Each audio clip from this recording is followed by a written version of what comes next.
세상이 알지 못해도 주님이 기억하시는 예배, 우리들의 성령에 불타는 금요일, 우불금에 오신 여러분들을 환영합니다. 샬롬, 반갑습니다. 한 주간 잘 지내셨나요? 드디어 내일 모레 성탄절입니다.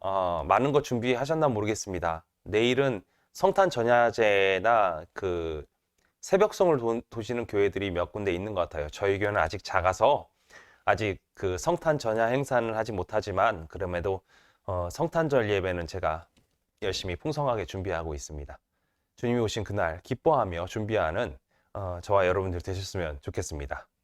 오늘도 웨슬리 목사님 말씀을 통하여 우리의 심령을 다시금 돌아보는 귀한 시간 되길 간절히 바랍니다. 오늘의 말씀의 제목은요, 의에 대한 보상입니다. 의에 대한 보상.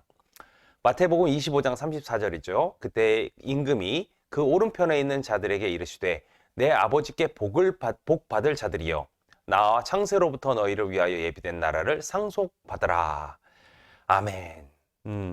하나님께서 우리를 상속자로 채워주셨지요. 하나님께 정말로 의로운 자들, 하나님이 우리를 의롭게 보아주는 그 사람들, 하나님께 복 받을 자들, 이 사람들은 하나님의 그 놀라운 상급을 받은 사람들이라는 거예요. 하나님은 분명히 우리에게 이렇게 말씀해 주셨습니다.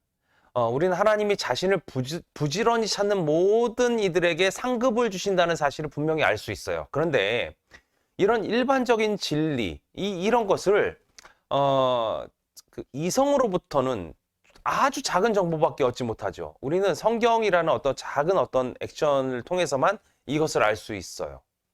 이것은 우리한테 좀 안타까운 일이기도 합니다. 하늘나라를 받는 건데요. 하나님은 우리에게 이렇게 얘기하셨죠. 너희를 위하여 창세로부터 이것은 분명하게 예비된 것이다. 왕국을 상속하라. 엄청난 상급이죠. 왕국을 상속하라. 내가 나에게 순종하는 모든 사람들을 위하여 영원한 구속의 대가를 지불했으니까 이제 이 왕국을 물려받는 것은 너희의 특별한 권리다. 이렇게 분명하게 얘기하고 있는 거예요. 우리는 예수를 믿었고 순종했고 사랑했습니다. 그리고 인류를 사랑했습니다. 그리고 행위로 드러나는 분명한 믿음을 보여주었죠. 그러면서 이렇게 말씀하시죠. 너희는 내가 주일 때 나에게 먹을 것을 주었고 내가 목말랐을 때 나에게 마실 것을 주었으며 내가 나그네 되었을 때 나를 영접하였고 내가 벌거벗을 때 나에게 옷을 주었다. 정말 그렇게 하셨나요? 우리는 이것을 알지 못합니다. 이것을 전혀 알지 못해요. 이 말씀은 우리가 문자적 의미로 좀 볼 필요가 있습니다. 그래서 웨슬리 목사님은 이것을 세 가지로 좀 얘기를 했는데, 첫 번째는 일반적인 선행에 관한 이야기를 먼저 하고, 그 다음에 웨슬리 목사님이 지금 계속해서 이끌고 계시는 이 신도회, 이거에 대해서 얘기하고, 세 번째 간단하게 적용하는 방법이 어떤 것이 있는가, 이것에 대해서 이야기를 계속해서 풀어나가십니다. 먼저 일반적인 선행에 대해서 많은 사람들이 이렇게 일반적으로 선행하는 이 주제에 관심을 갖고 있습니다. 그러나 많은 이들은 은혜로 말미암는 구원을 강조하죠. 선행이라는 것 자체는 별로 크게 강조하지 않는 부분들이 있어요. 이 선행의 의미를 축소시키는 부분이 있죠. 웨슬리 목사님은 이런 부분을 통하여서 교리를 엉망으로 만들었다. 성경을 왜곡하고 있었고 믿음으로 말미암아 율법을 폐기하려 한다. 이렇게까지 얘기하고 있어요. 그들은 선한 행위가 그들의 영혼을 구원하는 사람들에게 악보다 더 위험하다고 얘기까지 한다는 거예요. 말이 안 돼. 심지어 지금도 그런 얘기를 많이 하는 것 같습니다. 선한 행위 중요하지 않다. 믿음으로 구원받는 거지 행위는 중요하지 않다. 이렇게까지 얘기하는 사람이 있죠. 지금도 있습니다. 그러면서 뭐라고 얘기하고 있냐면 그 당시 얘기입니다. 도둑질 해설하기보다는 기도함으로써 더 많은 사람들이 지옥에 간다. 너희 행위로부터 멀어져라. 너희는 행위로는 그리스도 앞에 갈 수가 없다. 행위로 구원받는 거 아닙니다. 분명한 사실입니다. 이건 명백한 사실입니다. 이건 틀린 말이 아닙니다. 그러나 이 행위가 어디로부터 출발했느냐는 다른 얘기예요. 이건 구분을 좀 해놓고 갔으면 좋겠어요. 제가 이제 좀 보충 설명을 드리자면 행위를 통해서 구원을 획득할 수는 없습니다. 그러나 하나님을 온전히 믿는 믿음으로 인하여서 당연하게 발생되는, 그러니까 내가 행위를 해야겠다가 아니라 그냥 어떻게 발현되는 행위, 그러니까 내가 믿음을 가지고 하나님 앞에 온전한 믿음을 가지고 사는 것으로 인하여서 당연하게 발현되는 행위는, 이거는 그냥 어떻게 보면은 당연한 우리의 행동 방식이 되는 거지 어떤 구원을 쟁취하기 위한 행위는 아니라는 거예요. 이 행위가 나타날 수는 있습니다. 이걸 알아야 한다는 거예요. 그러면서 얘기하고 있는 거예요. 하나님은 행동하실 거라는 거예요. 우리는 그 권위에 의존해서 계속 선포하고 선을 행해야 한다는 거죠.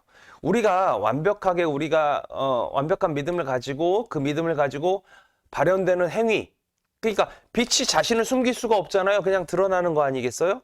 그거와 마찬가지로 우리가 꼭 이렇게 빛을 발해야 된다 이게 아니더라도 그 빛은 발현되는 거예요. 당연한 거예요.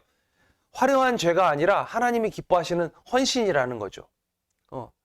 행위를 너무 극한시키는 건 안 좋다고 웨슬리 목사님 얘기하고 있는 거예요. 하나님은 우리의 선행이 육체에 제한되기를 원치 않으신다는 거죠. 또 이 선행은 뭐 누구에게 돈을 갖다 주거나 누구에게 먹을 것을 준다거나 이것으로 끝나기를 원치 않으신다는 거예요. 영적 자비의 선행도 풍족하기를 원하신다는 거죠. 아까 얘기한 것처럼 이 행동, 우리 눈에 보이는 이 행위들, 선한 행위들 이거 자체는 만약에 잘못 보면 그렇게도 볼 수 있어요. 그러나 영적 자비의 선행 이것은 그렇게 보일 수는 없는 거죠. 그러니까 우리의 필요를 채워주는 선행을 넘어서 영혼을 구원하는 선행도 필요하다는 거예요. 선행은 우리의 구원의 방해물과는 거리가 멀다라는 거죠. 즉 선행은 올바른 기독교의 원리에서 우러나온 것이라는 거죠. 신앙의 완전이라는 거예요. 믿음을 통해서 우리가 구원을 받지만 믿음을 통해서 받은 구원을 통해서 나오는 당연하게 발현되는 선행은 우리가 풍성하기를 하나님이 원하신다라는 거예요. 이것이 일반적인 선행과 조금 다르다라는 거죠. 그러면서 두 번째 신도회에 대해서 얘기하시는데 웨슬리 목사님이 감리교회 모체인 신도회를 계속해서 이끌고 계셨어요. 그래서 어떻게 선행을 베풀고 어떻게 선하게 영혼을 구원해야 될지에서 늘 설명했다는 거예요. 그러니까 외부로부터 비판받아온 신도회에 대해서도 이렇게 보호하면서 얘기하고 계신 거예요. 그러면서 적용을 이렇게 얘기하십니다. 이 명령은 그리스도인에게 한정된 명령이 아니다라는 거예요. 모든 사람에게 해당되는 명령이라는 거죠. 선행을 해라. 이건 당연한 명령이고 너희가 이 선행을 통하여서 또 하나님의 구원을 통하여서 믿음을 통한 구원을 통하여서 너희는 왕국을 상속받을 사람들이다. 왜? 우리는 하나님께서 만든 인간이기 때문에 그래요. 하나님의 사랑을 받는 인간이기 때문에 그렇다라는 거예요. 우리 옆에 예수를 믿지 않는 사람들이 있어요. 그 사람들도 하나님의 피조물이죠. 그러면서 뭐라고 얘기하고 있냐면 상심한 사람을 동정한 적이 있는가? 인간의 불행에 대해서 고통스러워했는가? 당연한 고통이 우리에게 있어야 한다는 거예요. 그들을 바라보는 우리의 시선이 온전해야 한다면 이제 우리는 그들을 도울 때다 이렇게 얘기하고 있습니다. 그들을 향한 박애심을 닫지를 말아라. 마음을 열고 손을 펴라. 많이 가지고 있다면 나눠줘라. 그렇지 못하더라도 기쁜 마음으로 조금씩이라도 나눠줘라. 이것이 하나님이 원하시는 진정한 행위라는 거죠. 특히 기독교인들에겐 더 강한 어조로 하나님 말씀하신다는 거예요. 우리는 하나님의 발자취를 따르도록 예수 그리스도의 발자취를 따르도록 우리에게 본을 보여주신 그 그리스도를 믿는 사람들이기 때문에 그렇다라는 거예요. 그분의 사랑의 삶, 헌신의 삶, 선한 일을 하신 그 모든 일을 우리는 알고 있기 때문에 그렇다는 거죠. 내 아버지께서 일하시니 나도 일한다. 예수님 그렇게 말씀하시지 않고 계십니까? 그러니까 우리는 어떻게 해야 되는 거예요? 우리도 이제 일해야 한다는 거죠. 기회 널려 있습니다. 기회 많이 있습니다. 불쌍한 사람들, 우리 주위에 늘 함께 있는 사람들이 그런 사람들 아니겠습니까? 모든 이들로 하여금 이 영광스러운 사역을 함께할 야망을 가지도록 웨슬리 목사님 권고하고 계세요. 하나님과 손잡고 불쌍한 사람을 살립시다. 당신의 관대한 지원으로 그들의 일에 참여하는 자가 됩시다. 우리가 섬기는 다가오실 그분의 엄숙한 선포를 우리는 기억해야 한다는 거예요. 어떤 선포였습니까? 줄인 자를 먹이고 헐벗은 자에게 옷을 주고 나그네를 대접하는 이러한 자선을 행하는 동안 내가 작은 소자 하나에게 한 일이 바로 내게 한 것이다. 우리는 이 말씀을 붙잡아야 한다는 거예요. 제가 알고 있는 한 사역자 친구가 있습니다. 이 친구는 목회 사역을 하진 않아요. 교회에서 사역하진 않아요. 전도사로서 끝까지 남아있어요. 그런데 놀라운 사실은 제가 그 전도사님을 너무나 사랑하고 너무나 아끼는 이유는 뭐냐면 그는 늘 주위를 사랑하고요. 그는 늘 주위와 함께하는 것을 기뻐합니다. 요즘에 가장 바쁜 시기예요. 그 친구가 가장 바쁜 시기예요. 그 친구가 하는 일이 뭐냐면 연탄은행이라는 곳에서 연탄 배달하는 일을 해요. 헐벗고 힘들고 어려운 친구들을 향해서 계속해서 그렇게 자선 사업을 하는 일을 합니다. 아름다운 일이죠. 우리도 할 수 있습니다. 꼭 우리가 육체를 가지고 어떤 행위를 하지 않는다 할지라도 우리가 영혼 구원하는 일을 할 수 있고요. 행위로서 그들을 사랑하는 일을 할 수 있습니다. 그런 일이 우리에게 주신 하나님의 역할입니다. 우리 끝까지 내일 모레 또 성탄절이잖아요. 열심히 하나님 바라보시고 열심히 하나님 앞에서 살아내시는 저와 여러분, 우리 오불군 식구들 다 되셨으면 좋겠습니다. 그럼 우리 다음 주에 다시 만날 때까지 안녕!